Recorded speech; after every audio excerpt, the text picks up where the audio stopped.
میں اگر پہاڑوں کو قرآن سناؤں تو ریزہ ریزہ کر دوں، سمندر کو برف بنا دوں، ہوا کو ساکت کر دوں، مگر میری قوم نے میرے بالوں کی سیاہی کو سفیدی میں بدل دیا، مگر میں ان کے دلوں کی سیاہی کو نہ دھو سکا۔ ناظرین گرامی، یہ الفاظ سید عطا اللہ شاہ بخاری رحمۃ اللہ علیہ کے اس واقعہ کے ہیں جو ہم ابھی آپ کے ساتھ شیئر کرنے والے ہیں۔ ناظرین گرامی، میاں عبدالصمد لاہور کے جشمدید واقعہ بیان فرماتے ہیں، 1946 میں جب الیکشن کا زمانہ تھا، شاہ صاحب کشمیر میں تھے۔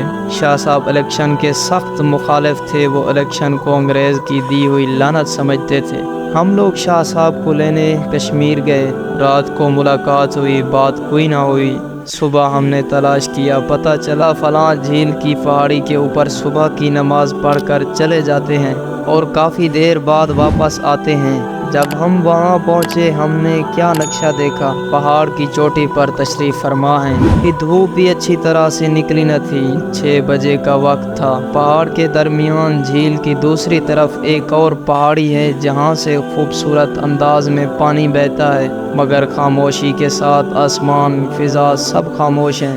شاہ صاحب آواز بلند مواعظ تلاوت ہیں، کوئی انسان نہیں ہے۔ ہم نے آنکھوں سے نظارہ کیا، سامنے کی پہاڑی پر جم غفیر سانپ ہی سانپ ہیں، چھوٹے بڑے درمیانے۔ ایک بہت بڑا سانپ بھی پھن پھیلا کر جھوم رہا تھا۔ ہم وہیں رک گئے، سانسیں بھی روک لی اور بیٹھ گئے۔ شاہ صاحب قرآن پڑھتے رہے اور سانپ جھومتے رہے۔ ہم نے درختوں پر نگاہ ڈالی تو وہ ساکت تھے، جانور بھی خاموش ہیں۔ ادھر شاہ صاحب نے تقریباً پونا گھنٹے کے بعد تلاوت ختم کی اور سانپوں نے پہلے سر کو پہاڑی پر رکھا جیسے سجدہ ریز ہوں، پھر آہستہ آہستہ سب چلے گئے۔ پرندے بھی خدا کی حمد و ثنا کے گیت گاتے گاتے چلے گئے۔ شاہ صاحب نے ہماری طرف دیکھا اور کہا، مرید، دیکھا تم نے؟